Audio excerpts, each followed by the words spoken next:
Chapter 65 Clappers. Who can say what goes on in the mind of a clapper in the moments before carrying out that evil deed?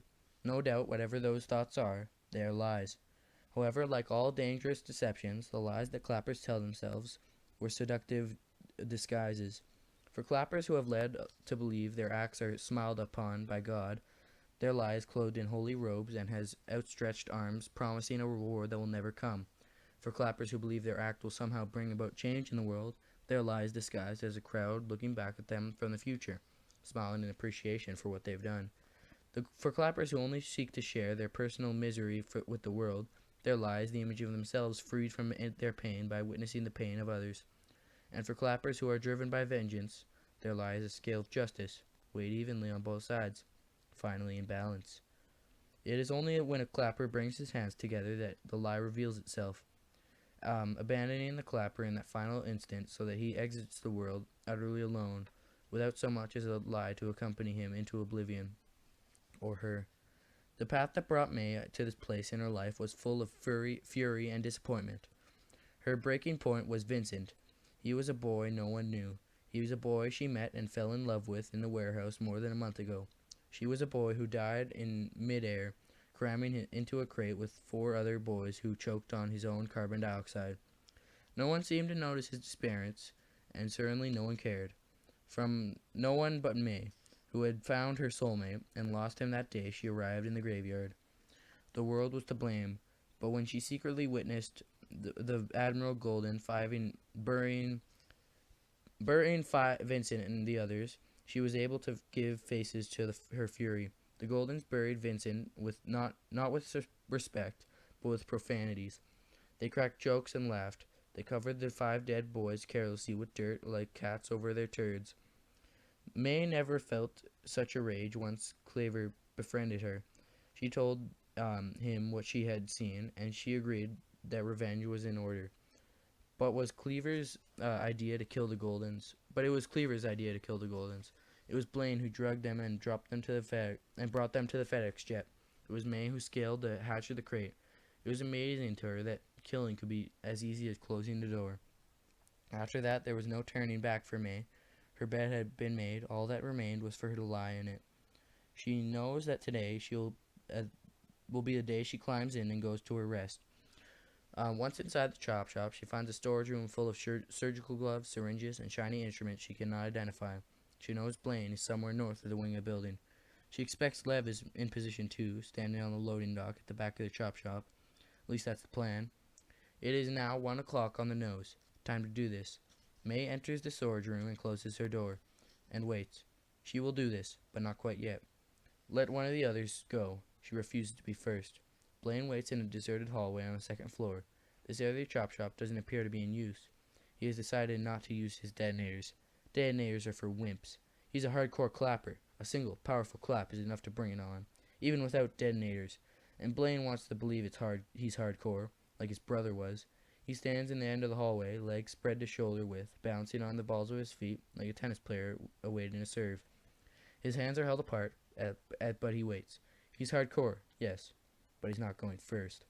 Lev is convinced the psychologist that he's so suitably relaxed.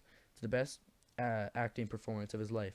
Because his heart is racing and there's so much adrenaline flowing in his blood, he's afraid he'll spontaneously combust. Why don't you go back to the tithing house, the doctor suggests. Spend some time getting to know the other kids.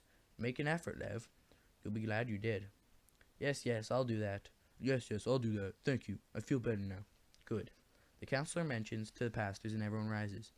It is 1:04. Lev wants to race out the door, but he knows that they will get him. He knows that we'll just get him another therapy session. He leaves the office with the pastors who babble about this place and the new scheme of things and joys of tithing. It's only as Lev gets outside that he becomes aware of the commotion. Kids are all running from their activities into the commons between the dormitories and the chop shop. Have Blaine and May gone off already? He didn't hear any explosions. No, this is something else. It's the Ark in AWOL! AWOL, he hears one of the kids shout. He's being unwound. That's when Lev spots Connor. He's halfway down the red carpet, marching with 2 guards right behind him. Kids have gathered in the grassy commons, but they keep their distance as more kids arrive. They're spilling out of the dormitories, the dining hall, everywhere. The band has stopped playing in the middle of the tune. The keyboardist, a girl, wails at the sight of Connor on the red stone path. Connor looks up at her, halts for a second, then blows her a kiss before continuing on. Lev can hear her crying. Now guards, staffers, and counselors converge on the quad in panic, trying to herd this volatile gathering of kids back to their places, but no one will leave. The kids just stand there. Maybe they can't stop this, but they witness it. They can be there just as Connor strides out of his life. "Let's hear it from the Ark and AWOL," one boy shouts. "Let's hear it for Connor!" And he starts to applaud. Soon the entire crowd of kids is applauding and cheering Connor as he marches down the red carpet. Applaud. Applause. Clapping. Man, Blaine! Suddenly Lev realizes what's about to happen. He can't let Connor go in there. Not now. He's going to stop them. Lev breaks away from the pastors. Connor is almost at the steps of the chop shop. Lev races between the kids, but he can't push his way through them. If he does, he knows he'll detonate. He must be quick, but he must be careful. And being careful slows him down. "Connor!" he screams, but the cheers all around him are too loud. Now the band has begun to play again. They're playing the national anthem, just as they do at the funerals of great Americans. The guards and the staff can't stop this, but they try, but they can't. They're so busy trying to control the crowd, they let Lev slip right past onto the red carpet. Now he has a clear path to Connor, who has begun climbing the steps. Lev screams his name again, but Connor still can't hear. Although Lev races down the path, he's still 20 yards away from the glass door about to open as Connor steps inside with the guards. "No, Connor, no!" But the door's closed. Connor's inside the chop shop. He won't be unwound. He's going to die just like everyone else inside. And if it's to complete Lev's failure, he finally takes a look up at the roof to catch a gaze of the keyboard player looking down at him. It's Risa. How could he have been so stupid? He should have known it was her from the way she wailed, from the kiss that Connor blew her. Lev stands there, petrified with disbelief, and then the world comes to an end. Blaine still stands at the end of the hall, waiting for someone else to go first. "Hey, who are you? What are you doing here?" A guard shouts at Blaine. "Stay back," Blaine says. "Stay back or else." The guard pulls out his trank pickle and speaks up to the radio. "I got an unwind loose on the here. I need backup." "I'm warning you," says Blaine.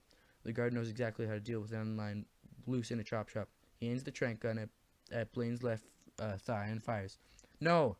But it's too late. The impact of the trank bullet is more effective than a detonator. Blaine and the guard are instantly incinerated as the 6 quart of blood of liquid explosive coursing through Blaine's body ignites. May hears the explosion. It shakes the entire storage room like an earthquake. She doesn't think about it. She can't. Not anymore. She looks at the detonator on palm. This is Vincent. This is for her parents, who signed the unwind order. This is for the whole world. She claps once. Nothing. She claps twice. Nothing. She claps a third time. The third time is a charm. The moment Risa and Lev standing below on the red carpet, an explosion rips through the north wing of the chop shop. She turns to see the entire wing crumble. "Oh my God! Oh my God! We gotta get out of here!" yells Dalton. But before he can make a move, a second explosion roars beneath them, sending the air vent caps shooting skyward like rockets. The roof beneath their feet cracks like thin ice, and the entire band gives way. Risa plunges with the rest of the band into the smoky abyss, and in that instant, all she can think of is Connor, and how the band never got to finish playing his farewell anthem. Lev stands there as the glass blows past him. He sees the band fall as the roof collapses.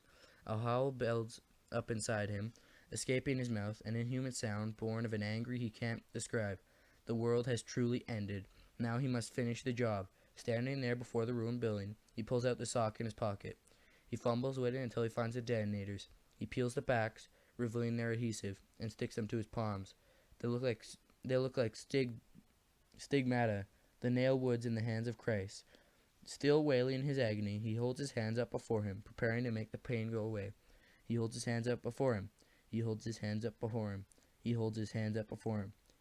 And he cannot bring them together. He wants to. He needs to. But he can't. "Make this go away. Please. Somebody make this all go away." No matter how hard he tries, no matter how much his mind wants to end this right here and now, another part of him, a stronger part of him, refuses to let him clap his hands together. Now he is even a failure. Dear God, what am I doing? What have I done? How did I get here? The crowd, which had run at the sound of the blast, has come back. They ignore Lev because there's something else they can see. Look! Someone shouts. Look! Lev turns to see where the kid is pointing. Coming out of the ruined glass doors of the chop shop is Connor. He's stumbling. His face is shredded. Bloody mess. He's lost an eye. His right arm is crushed in mangles. But he's alive. Connor blew up the chop shop, someone yells. He blew it up and saved us all. And then a guard bursts out into the scene. Get back to your dormitories, now, all of you. No one moves. Didn't you hear me?